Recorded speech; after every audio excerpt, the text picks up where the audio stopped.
بسم الله الرحمن الرحيم. أحمد الله تبارك وتعالى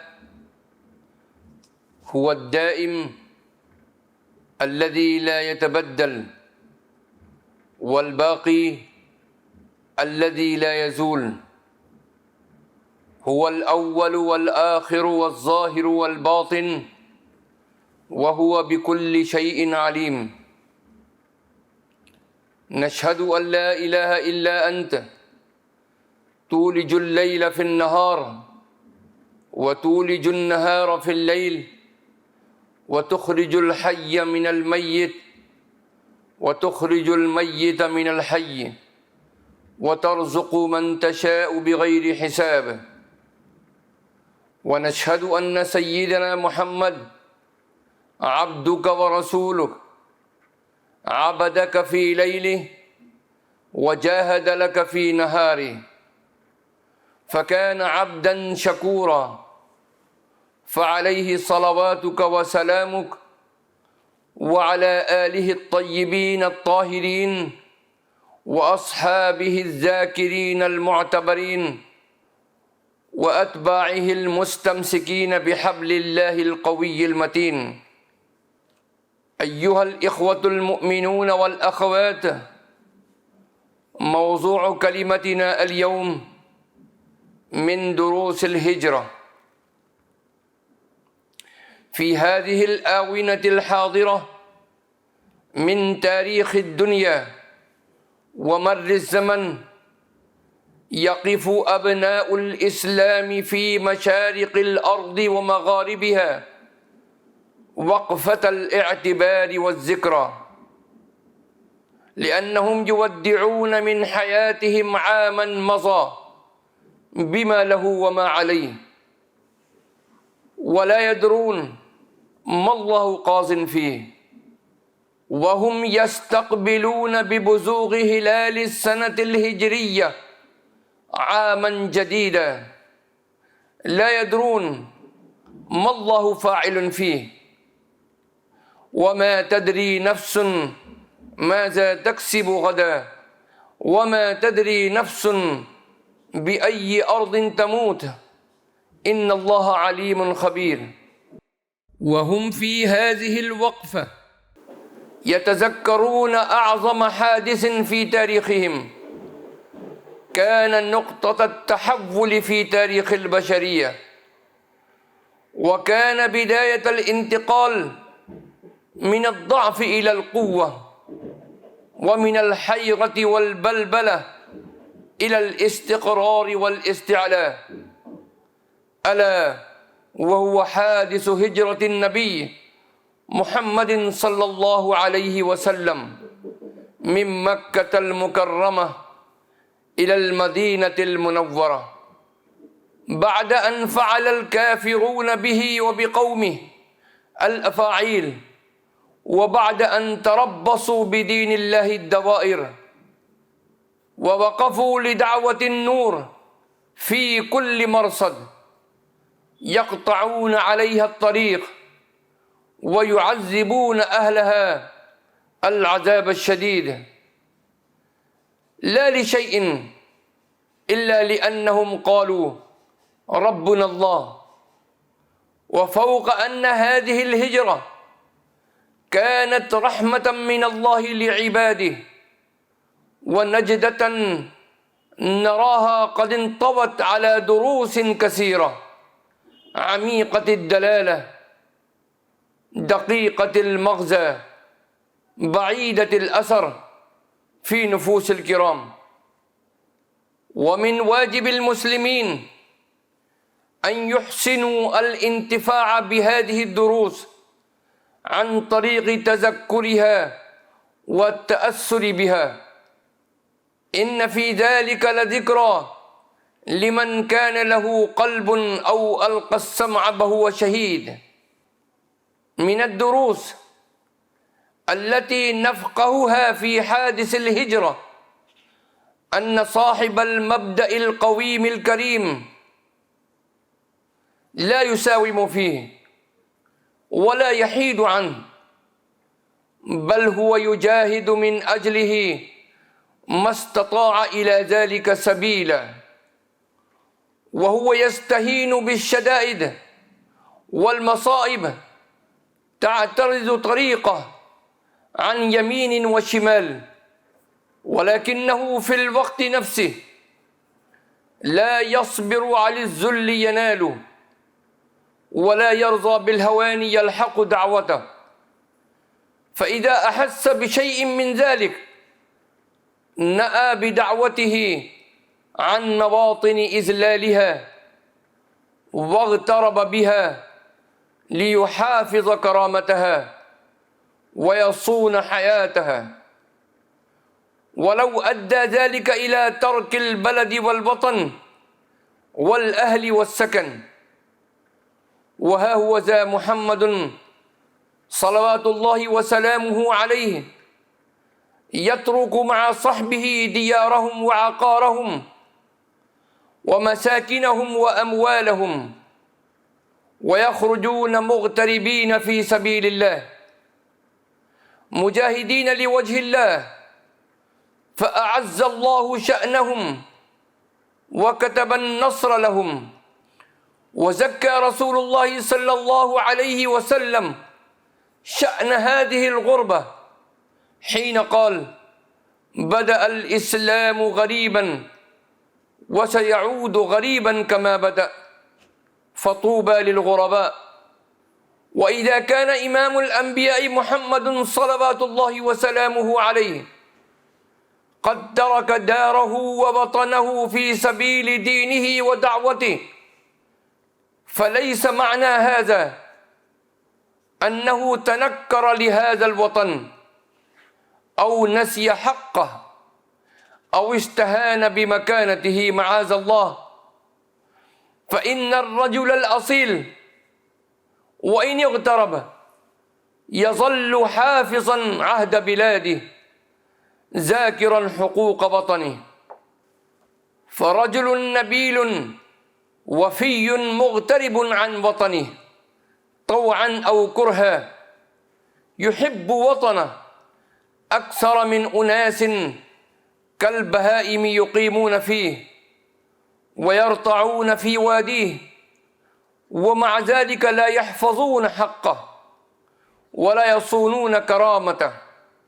وهذا رسول الله صلى الله عليه وسلم خرج من مكة مهاجرا مرغما، وما كاد يبلغ ظاهر مكة حتى يلتفت إليها في حنين عارم وشوق قاهر وحب عميق، ويناجيها قائلا: والله إنك لأحب أرض الله إلي، وإنك لأحب أرض الله إلى الله، ولولا أن أهلك أخرجوني منك قهرا ما خرجت.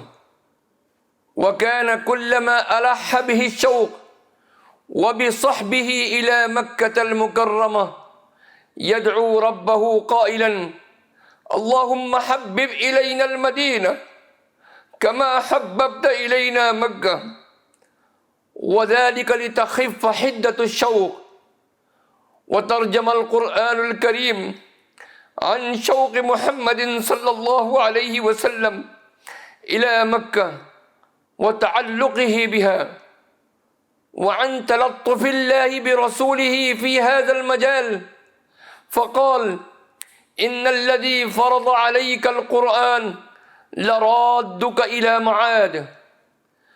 ولقد أمر الله نبيه عقب الهجرة بأن يتجه في صلاته إلى بيت المقدس، فأطاع الرسول أمر ربه، وإن كان يحب في نفسه التوجه إلى الكعبة المشرفة في مكة المكرمة. وجعل محمدا صلى الله عليه وسلم يقلب وجهه في السماء راجيا أن يعيد توجهه إلى الكعبة في مكة. ولما نزل القرآن بالتحول إلى الكعبة استدار محمد صلى الله عليه وسلم وهو في صلاته، فكان في نصفها الأول متجها إلى بيت المقدس، واتجه في نصفها الآخر إلى الكعبة، وليس وراء ذلك تقدير للوطن وحب له من الغريب الأكرم محمد صلى الله عليه وسلم. ومن دروس الكفاح التي نأخذها عن الهجرة أن الشباب إذا نبتوا في بيئة الصلاح والتقوى والتهذيب نشأوا على العمل الصالح والسعي الحميد والتصرف المجيد، وهؤلاء هم شباب الإسلام قد رضعوا رحيق التربية الدينية الكريمة، فكان لهم في مواطن البطولة والمجد أخبار وذكريات، وهذه طائفة منهم تشارك في حادث الهجرة أفضل مشاركة. هذه عائشة الصبية تعد الطعام للمهاجرين العظيمين، وطائفة منهم تشارك في حادث، وهذه أسماء الفتية تحمل الزاد لهما وتربطه بنطاقها. هذا عبد الله بن أبي بكر الفتى يتجسس لهما ويحمل إليهما الأخبار وهما مختفيان في الغار.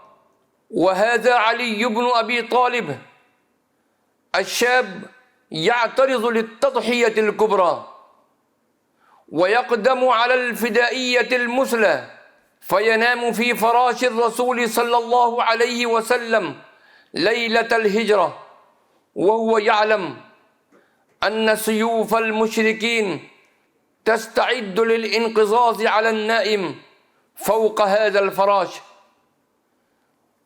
ويظل علي في مكة بعد ذلك يؤدي الأمانات إلى أهلها غير عابئ بتهديد المشركين أو وعيدهم.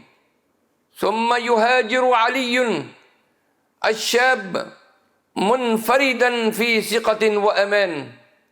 ومن الدروس التي نأخذها عن الهجرة أن الله تعالى ينصر من ينصره ويعين من يلجأ إليه ويعتصم به، ويكون للعبد المخلص الموقن حين تنقطع به الأسباب وحين يخذله الناس. فهذه هي الهجرة يراها الأغرار الجهلاء فرارا وانكسارا، ولكنها في الواقع كانت عزا من الله وانتصارا. وهذا محمد صلى الله عليه وسلم وصاحبه أبو بكر رضي الله عنه تجتمع عليهما قوى البغي والطغيان، فتقبل عليهما عناية الرحمن. إلا تنصروه فقد نصره الله إذ أخرجه الذين كفروا ثاني اثنين إذ هما في الغار إذ يقول لصاحبه لا تحزن إن الله معنا، فأنزل الله سكينته عليه وأيده بجنود لم تروها وجعل كلمة الذين كفروا السفلى وكلمة الله هي العليا والله عزيز حكيم.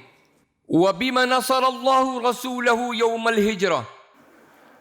نصره بأضعف جنده، وما يعلم جنود ربك إلا هو.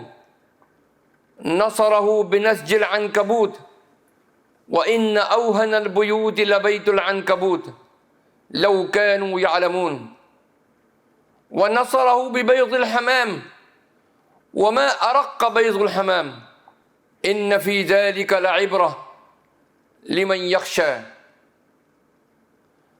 أيها الإخوة المؤمنون والأخوات، إن المسلمين وهم بين العام الراحل والعام المقبل، لا بد لهم من نظرة يلقونها على سجلاتهم وصفحات حياتهم لينظروا ماذا كسبوا وماذا خسروا، فيحمد الله جل جلاله على ما ربحوه ويستغفروه مما اقترفوا أو صنعوه. فلنقف بين العامين وقفة المهاجر بنفسه وإن لم يهاجر بحسه، فلنهاجر إلى الله بقلوبنا وعقولنا وأعمالنا، والملجأ إليه حتى يكون لنا ومعنا. إن ينصركم الله فلا غالب لكم، وإن يخذلكم فمن ذا الذي ينصركم من بعده، وعلى الله فليتوكل المؤمنون. ندعو الله أن يوفقنا لما يحب ويرضى، واجعل آخرتنا خيرا من الأولى. والسلام عليكم ورحمة الله وبركاته.